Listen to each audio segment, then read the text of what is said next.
You know what your TBBS is capable of.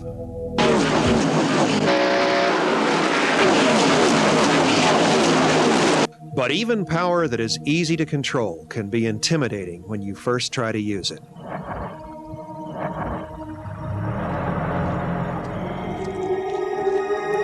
Fear not. While TBBS has power and flexibility to spare, with just a little knowledge and practice, you'll be well on your way to creating exactly the BBS you want. Hi, I'm Phil Becker, creator of TBBS. We all remember what it was like to be that student driver and to feel that unique combination of terror and excitement. It didn't take long for driving that car to feel as natural as breathing, but on that first day, you probably wonder how you would ever do it. That same feeling returns every time we start to use any powerful new technology. And while the concept of a BBS is very simple, to design the multi-user BBS you want and make it operate reliably, you're going to have to control some of the most complicated aspects of the computer art. And once you learn how to use TBBS, you'll find that it leverages your power to design bulletin boards, the same way your automobile leverages your power to travel.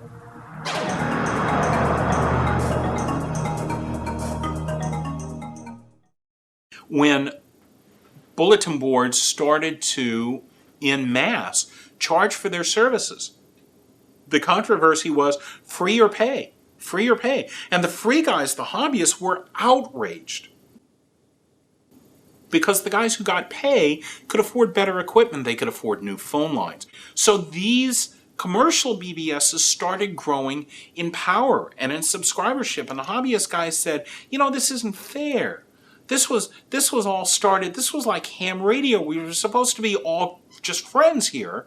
And you guys are breaking the silent pact that we had with the group.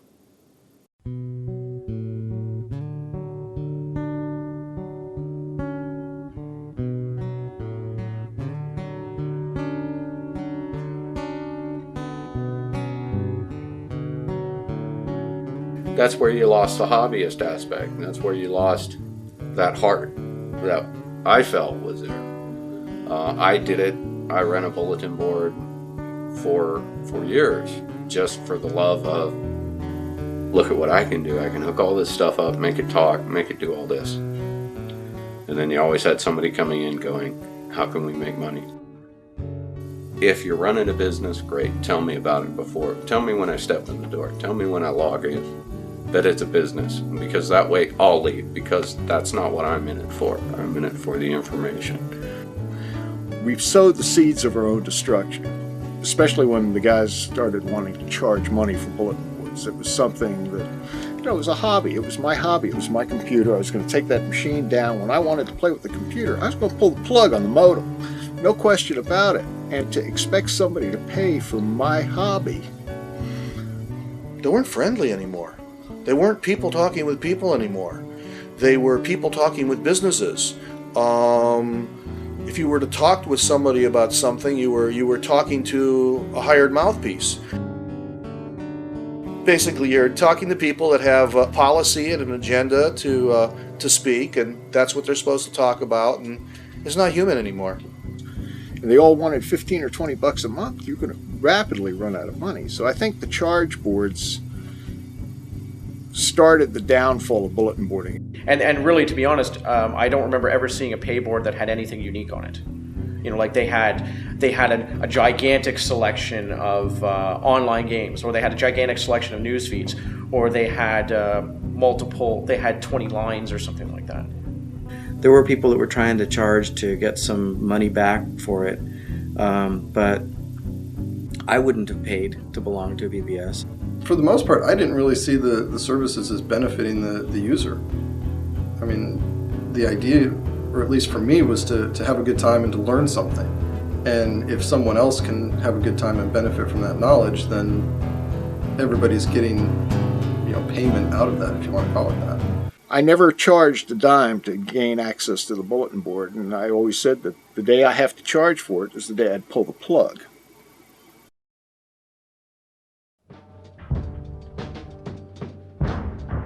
There have been times when I've, gone to the pawn shop on the behalf of SDF to pay for phone bills and things like that. I did have a couple of users that would actually send $20 every once in a while or something to help, just in general, to help keep it going. A lot of bulletin board systems ran on donations.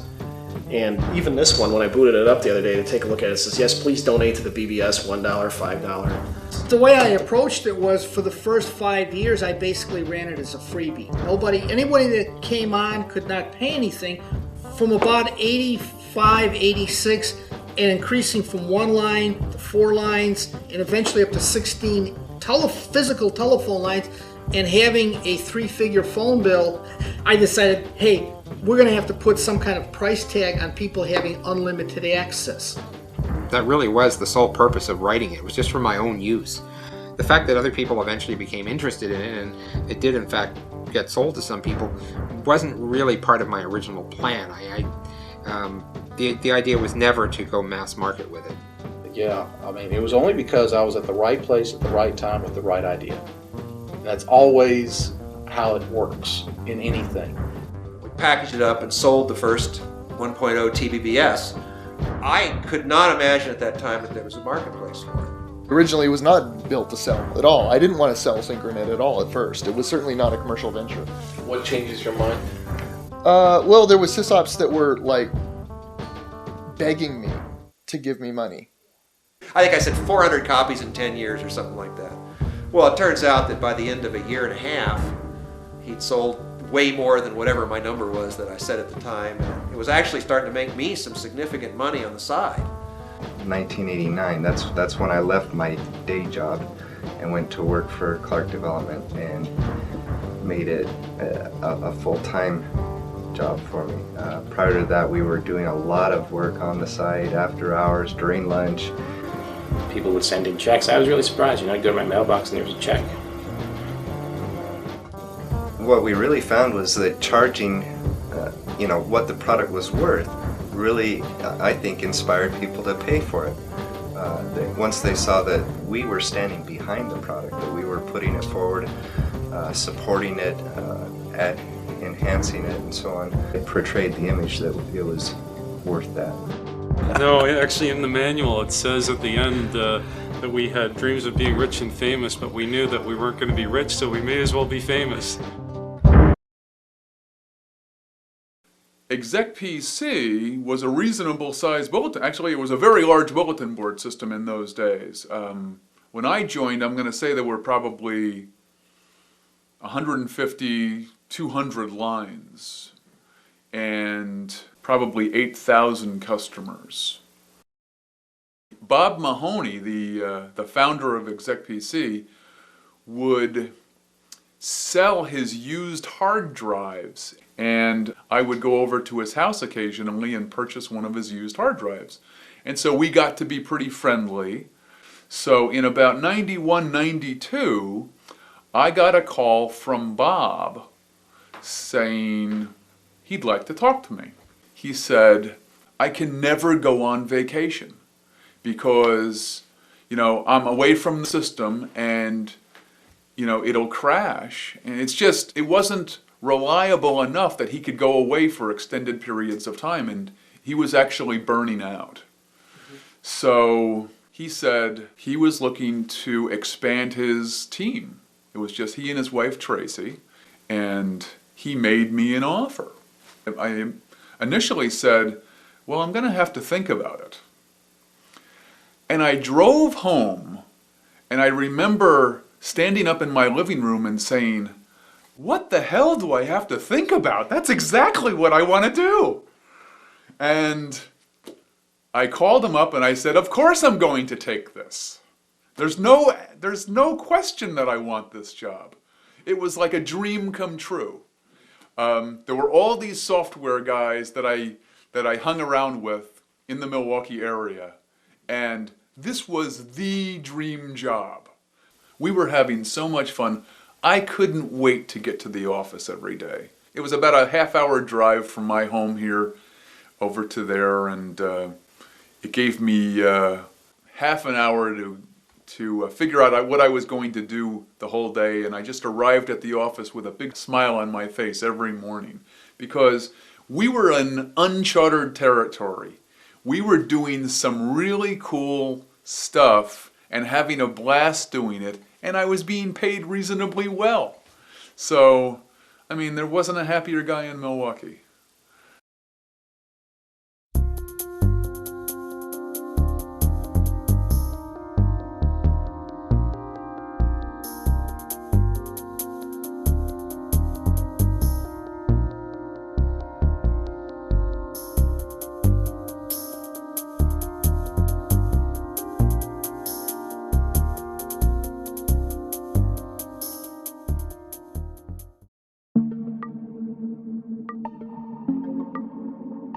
The whole economic model of having a commercial BBS was suspect, because you need to reach a certain critical mass before you can just keep it going. And once you start to grow, you need to get another computer, another phone line, another piece of software to run the next node. So you're taking yesterday's subscriptions to fund today's expansion. So unless you keep expanding and expanding and expanding, your business model just falls on its face. We got a whole slew of articles, all kinds of magazines saying, this is the path to get rich quick. Start a BBS and get rich quick. All you have to do is buy a computer, which at that time was about $5,000. You buy this computer and you plug in a phone line and people call into your computer and they give you money for it. It's like you don't have to have any real skill. You just have to have a phone line and a computer and people will send you money. No, stop, wait. No, it's not like that at all. You've got to have a rather exceptional level of computer skill. You have to go beyond that to understand the software. It was not easy. What somebody discovered is if you put a few pictures of naked people online and have this sex section of your bulletin board, people would pay money to get access to it. Certain boards, not usually certain types, but certain boards would give you, there was a feeling this board is pretty scummy, or the people on this board tend to be slimy in their business dealings. You just never wanted to do anything in business with them. There was always this vibe of, okay, I've just shaken hands with you and let me wipe the oil off. The time when a BBS could charge, I think BBSes, when they did charge money, they were offering either porn or wares, and BBSes basically couldn't charge for anything else. It really brought to my attention how big basically the porn industry was in the BBS community. You know, you'd see it the few times that you'd see bulletin boards mentioned in the media, in the mass media, you know, in big newspapers and stuff. Probably half the time it was, hey, these seedy BBSs are places where guys download porn. You know, and that was the image that our business was getting from that. My world at that point was I had an office, which is about 400 square feet. We had fluorescent lights. It took me like a year and a half to go out and buy a couple halogen lamps. We had a lot of computer equipment and modems and a bong and a refrigerator with beer in it and, you know, 100 phone lines. And I can remember at times I would take a call from a customer or something. Usually they'd sit there and say, well, your job is to sit there all day and work with bulletin boards? Wow, that'd be great, you know. And I came up with a standard line eventually because I got that so often. I'd say, you know, if my job was to do nothing but make love to beautiful women all day long, sooner or later I'd find something wrong with it. There's always a downside to anything. Most of the time I spent behind my desk at Mustang was on the phone talking to people. Trying to figure out their problems and letting them scream and yell and gripe and moan and do whatever they needed to do to make them feel better about not getting the support they needed initially. I dealt with a lot of screaming people. There was at least one episode I remember where a guy threatened to shoot me with his shotgun if I didn't fix a bug that he thought was my fault in Searchlight BBS. So, was it your fault? I I don't remember. I mean, it was probably a bug, and maybe it was a bug, but I don't know. You certainly weren't. Whatever it was, it wasn't worth shooting me for. And you certainly probably weren't inspired by the threat of death to go through the code. No, I think I just stopped taking that guy's calls. I remember one customer in particular, he was, I'm sure, frustrated in that we were unable to duplicate his problem, even though it kept happening to him. And so he finally got out his video camera. He videotaped the problem in action, sent it to us, and bang, I mean, then we knew exactly what to do. I remember sitting in my office saying, I'd gladly trade 5% of my health to, get to have this be a success, this release, and do sales and all that. And voila, I did trade 5%. I'm a diabetic now. So, probably attributed to not getting much exercise and things like that. And there was a time where all of us in tech support, we actually faked all the engineers into coming outside for a group photo. What we told them was going to be a group photo and turned into be a water balloon fest on them. Yeah, we got you backed up. But to see it on the shelf of a store, it really changed things. It brought it into, created it into a business, and I think it got it into more people's hands, which exponentially grew the population of BBSes. A lot of people in growing up through school and stuff, talking about bulletin boards at school with people that I knew, they had no idea what a bulletin board is or why you'd have one or why somebody would even call your computer. Yeah. And once it appeared on the shelves, people saw, oh, I can do all this and more. I can do that too. And I think a lot of this has to go with the fact that, just bulletin board system development is something that anyone who is developing that software or having almost any role in those companies, they love bulletin board systems. I mean, it's something they felt passionate about, and to work on those sorts of projects, to be a part of making that happen, that doesn't just become a job. That really does become something that they pay you to do it. I mean, that's a really nice bonus, but if they weren't paying you, you'd be at home doing this on your own anyway. I think I probably had an exaggerated sense of responsibility, and it may have come from the fact that a lot of the customers were hobbyist customers, where it was, to them it was more than just they bought a product from a company. To them, they were sort of joining into this group, or to this this faction of bulletin boards that ran Searchlight BBS. So when we first started out, it was basically Fred and I working together, but then when we went full-time, we had a staff of 2 additional employees, I think, is what we had, working out of his basement. And really, it was pretty humble beginnings. From there, we grew, I think, up to as many as 30 people at one point. And so, it was interesting to see the growth over time and say, wow, what we're doing is really what's driving the company. I had a reaction to some of those kinds of trends going on in the industry. It used to be that I could call XYZ company and I could say, Henry, you got a problem. This is what's going on, and I can duplicate it, and you've got this bug, and Henry would go, oh my God, to where now, hi Henry, it's Peter. Well, that's great, talk to my technical guy. You got shoved away, the old camaraderie of this small circle of people went away.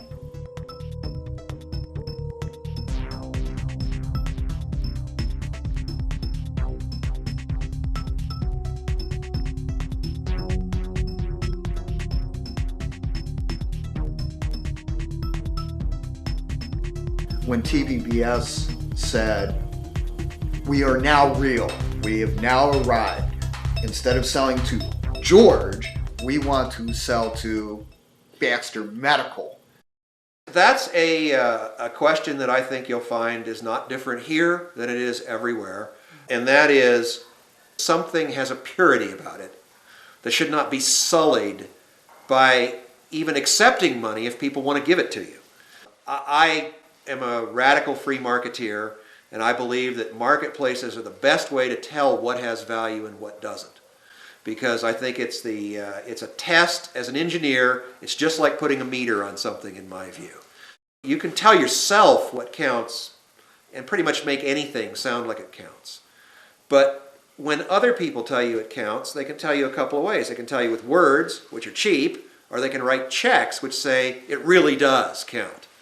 And so I'm very much a believer that money doesn't sully anything. It ratifies it. In my world, or Phil's world, economics and money and capitalism and entrepreneurship is how you sort out the winners from the losers.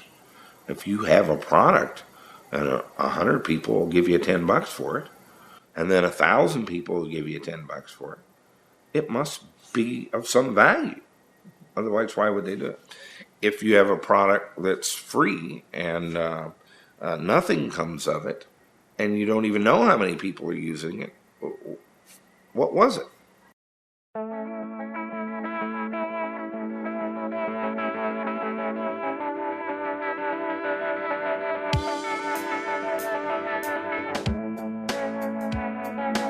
Once I started getting a publication called Board Watch by Jack Rickard, all of a sudden you have a monthly publication that literally lists thousands. My brother called me and he said, "Hey, I found this magazine.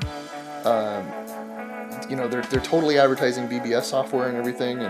And I was like, "What?" And I couldn't believe there's a magazine about BBSs. Board Watch magazine in the beginning, I just loved when it appeared. It was like a dream come true, and I read every issue from front to back. I remember the first time one of my systems made Board Watch.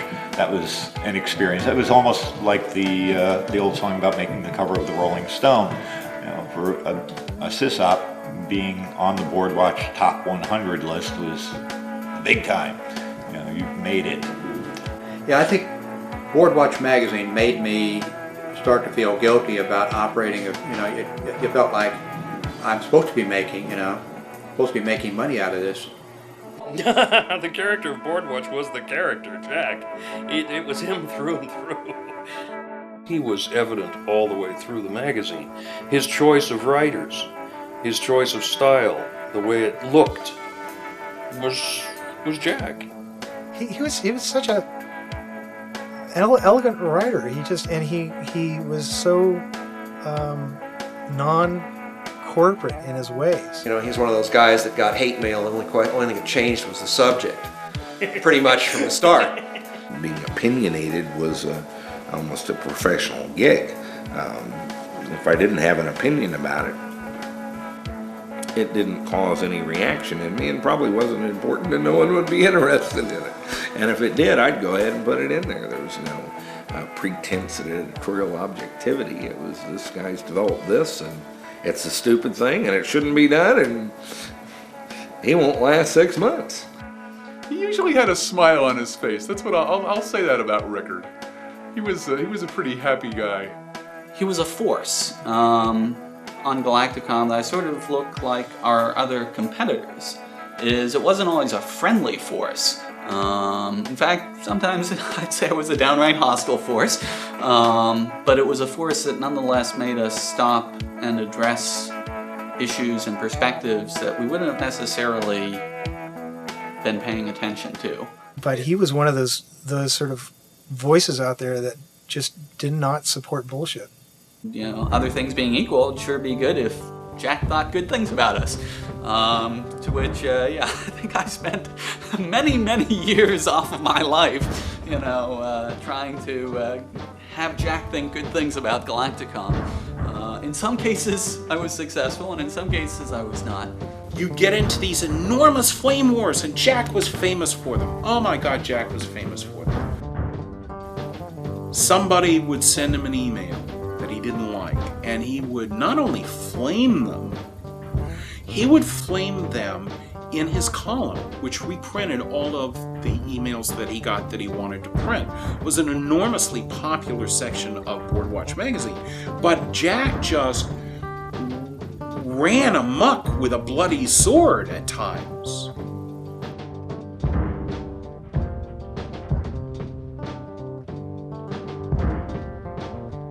And he could do it, he could skewer people, and people loved to watch that. But it didn't add to our ability to get along together or work together or even to confront really important issues. If I tell you that this wireless 802.11g item that I'm looking at right now will do a 54 megabit data rate. That's sort of a dry kernel of information. If I adopt a position on whether it should do it at all, it's a little bit easier to convey in a entertaining fashion, one that you'll remember. And if I describe to you the politics of how they came to that encoding scheme and who the guy is that did this and why he was almost knifed by his own employer because that wasn't really the politic thing to do at the time, what will cause you to read it is my opinion on it and a story about a person. You know what was funny with the BBS world and this concept of competitors, I know we all got into it. Certainly Galacticom tried to compete very vigorously with eSoft and Mustang, but that was really a case where it was a rising tide lifting all boats. There were very few cases where I think we were taking customers away from each other. When you're on the field, you actually are trying to kill the guy across from you, but at the same time, if he kills you instead, you admire him for having done it. You know, like going out playing football, you know, where afterwards, you know, everyone can go get a beer. And you both will go out afterwards and buy each other a drink and be great friends. And it wasn't bitter. It wasn't like, you know, we really need to get those guys. The whole BBS industry was large enough for all of us to profit, all of us to benefit from it. So it wasn't a real competitive industry. It wasn't a real cutthroat business, if you will. It still stayed friendly, even in the marketing of it and the sales. It was kind of a friendly competition kind of thing. I mean, it was more like, it wasn't like stomp on the other guy. It was like one-up him so that he could one-up you, so that you could one-up him, and just kind of both of you are improving each other by way of competition. We were just trying to show each other up on innovations, and I mean, wow, just what an incredible force that was. Yeah, I think competition did a lot of good for everyone who was in that commercial sector.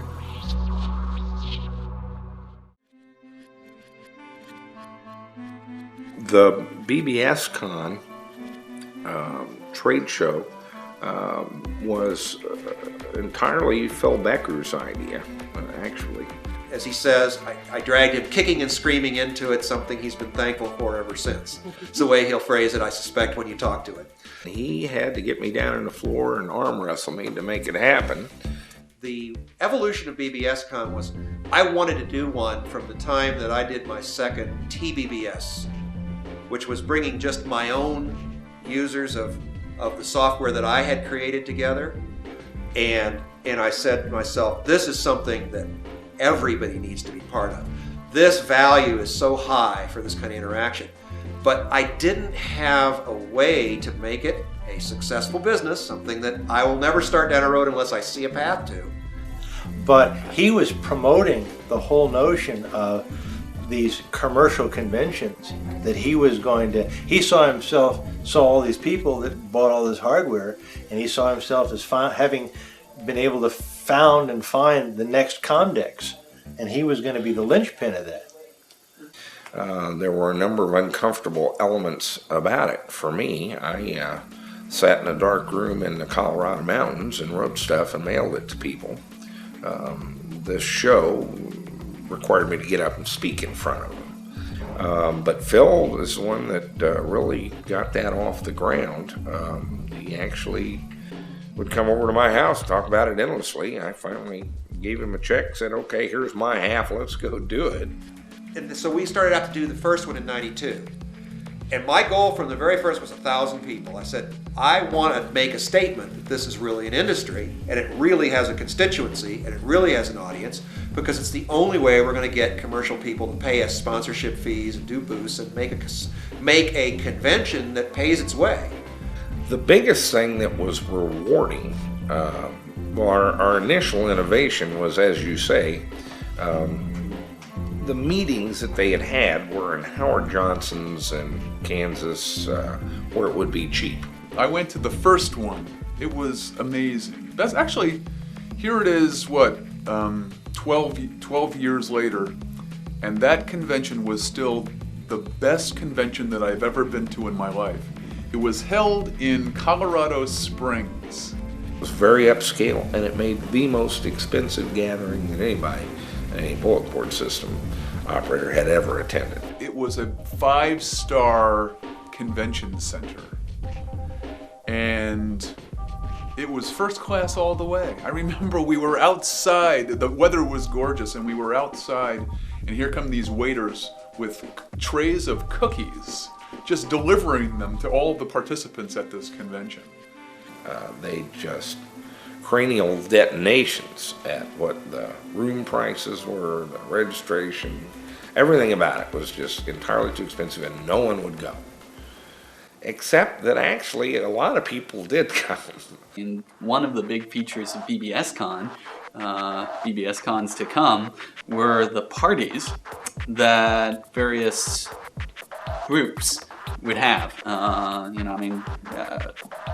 The Galacticon party for all of our customers. I mean, we look forward to that more than like any other aspect of those conventions. I went to a lot of seminars, and they had a big matrix of seminars. It was a couple days long, and I went to a couple seminars, and basically it was just people talking about how to grow your BBS and add new services, what attracts callers, and so forth. And it was a lot of fun, and it was also very informative. The 6 months leading up to BBS Con was this incredibly intense time inside Galacticon, where like everyone in engineering and in marketing, I mean, we were all focused on how can we just blow everyone out of the water at this next show.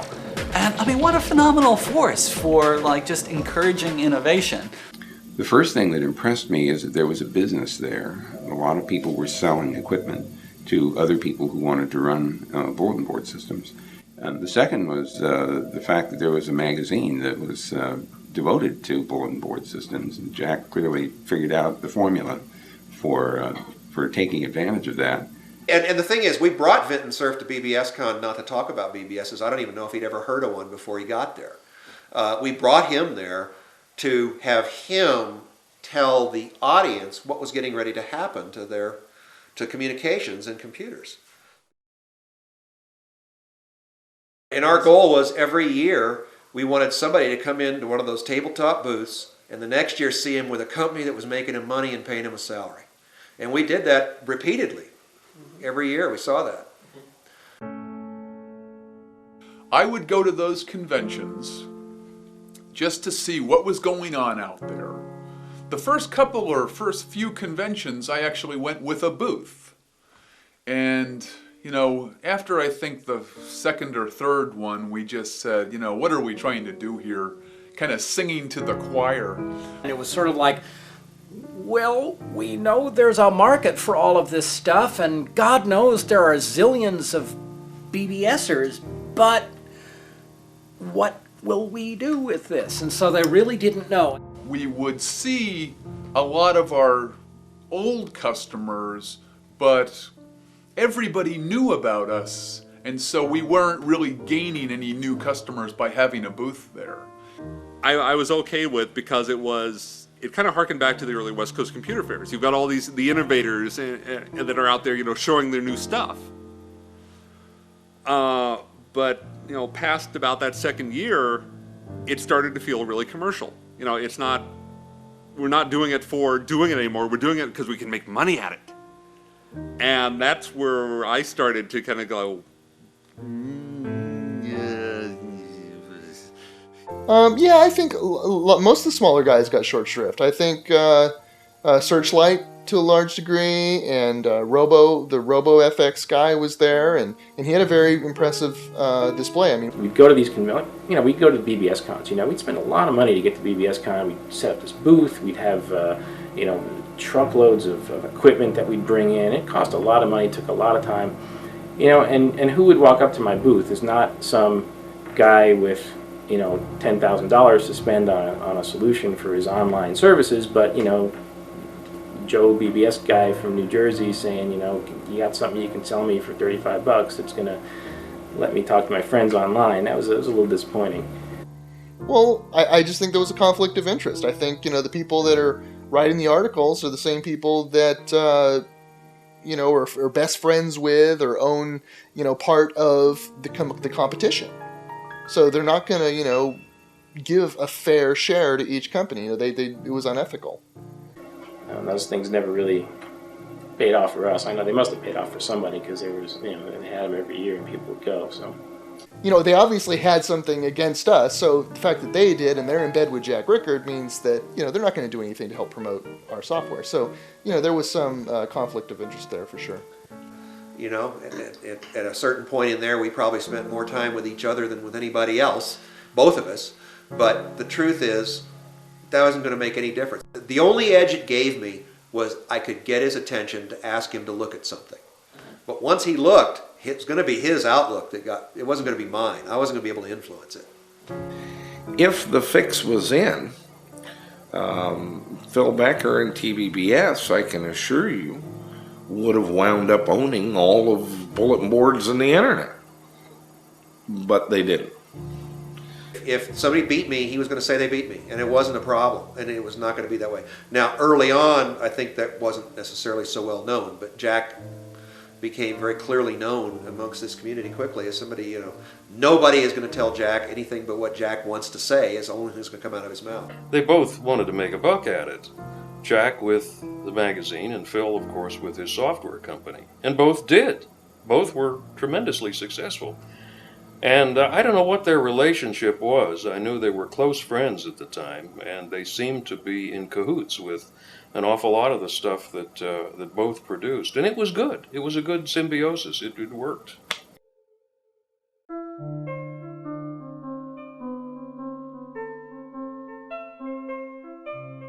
There is nothing permanent in computers. Everything has a life cycle, and don't fall in love with any part of it so deeply that you can't make it a comfortable part of your past. Once the internet, I would say about the mid-95, early 96, is when I started to see a drop-off in callership. Here's the deal. I kind of feel like I'm telling people to get ready for this thing that's coming. And I'm describing a tsunami. And since it's 4 inches tall out in the Pacific, they've come down with buckets. It's going to wipe out, the beach. Instead of embracing the internet, I made the comment to my wife, oh, this is a new thing. It'll go away in a couple of years. It's like, okay, you live and learn. Once it started to become ISP watch instead of board watch is when I was really turned off by it, because that shift started to happen before the BBS scene had died.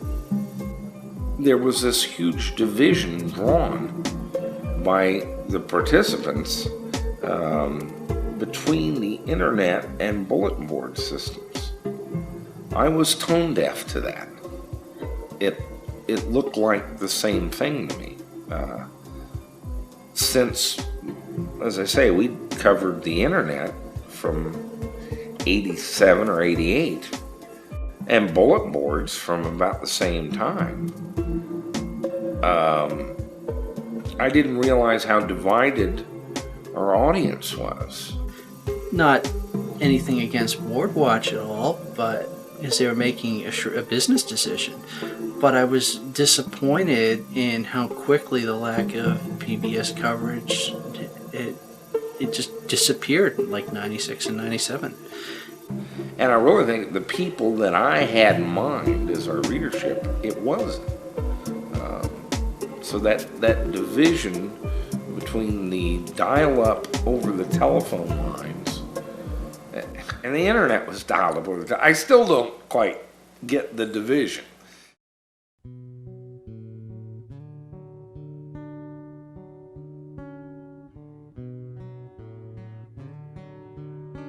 Mustang was falling apart. One of the worst days of my life, and I'll never forget it, was walking into my QA lab, and my guys were already at work, and they read me the headlines of that day, which was, Quintus enters into agreement to purchase Mustang software. And from that day forward, I knew it was over. The Mustang that I grew up with, that I knew, was done. I mean, the day came, I think it was like May 13th. It was a Monday, so you'd have to check your calendar. But it was towards the middle of May.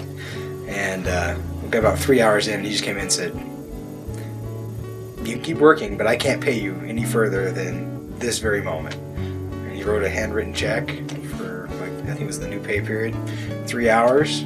It was rather sad to see that. I knew Fred, I knew David Terry well. I consider David a friend.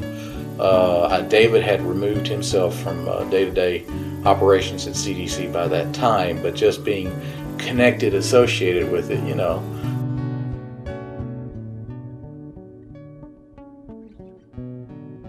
I didn't like to see how it went down. A lot of people lost orders, confidence in the industry, which of course by then was pretty much dying anyway. That's why it happened. We all eventually got laid off. There's still a core group of Mustang people over the years to keep in touch, email, chats, the like. When Larry and I eventually got laid off from the company that eventually ended up buying the company that bought Mustang, we had a meeting where they basically told the engineering department that they were laying everybody off, and there was only a few people left, and they had another meeting saying, well, they're laying everybody else off. I didn't even get out of the meeting and to my desk before I actually literally had voicemails, people calling on my cell phone, people leaving me instant messages going, "Is it true? Did you actually get laid off?" I mean, literally within seconds, people were, from across the country, friends from in Georgia and Texas going, "Dude, I heard you got laid off."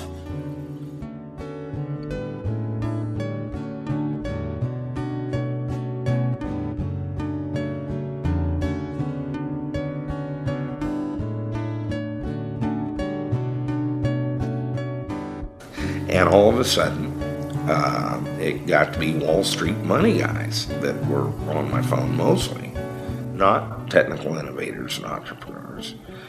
People were raising $100 million on a 16-page paper plan for something that was goofy. If it was done, it was a stupid idea and nobody needed it.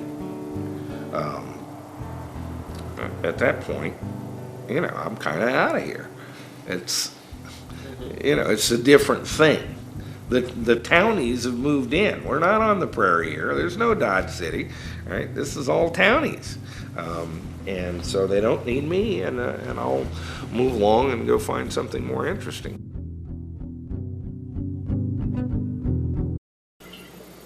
If Jim started a new company and asked you to go to it, would you go to it? In a heartbeat. No question. It's not even an option. Yeah.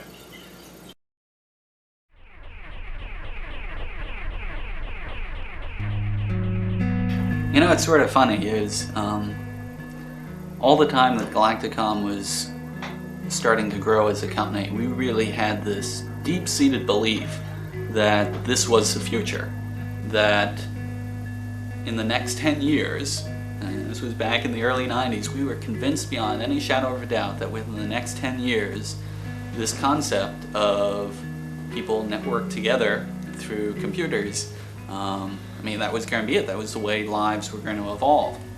And it was fascinating that we could be so right and so wrong at the same time. It was great. I look back at 6 years of challenge and fun, and all I can do is smile. Just a big roller coaster. So I enjoyed it quite a bit. The way I look at it these days is, looking back on it, I like to tell people I made the world's best buggy whips. We did real well. It did. My house, Larry's house, a lot of people. We managed to, sell some of the stock options we had, sell some of the, stock that we bought, and, got into homes. I certainly didn't think I'd be in a position like it, right now. And that was because of BBSes. It really was. I would hope the people who worked at Galacticom, the people who ran Galacticom systems, and even to a certain degree the people who were callers into these systems, that they would remember the positive things that brought into their life. I remember the time that I got a call from a customer who called me up and just said, and I'm not going to use their name because when you hear the story you'll understand why, but called me up and said, Phil, I just have to thank you for what you've done. And of course, when a call starts that way, you never quite know what's going to happen. But I said, okay, and what was that? He said, well, when I came across your software, I had been spending a week with a pistol every day, trying to decide whether I should make it to tomorrow or end it. And I saw your software, and it opened up a world to me, being online and being on this BBS. And he says, and I've never looked back and never had those thoughts again. Well, it was my life. I actually ate my family and everything else. I worked typically 12 to 16 hours a day, 7 days a week for many years, without a day off. I lived it, breathed it, ate it, and loved it. And loved every minute of it.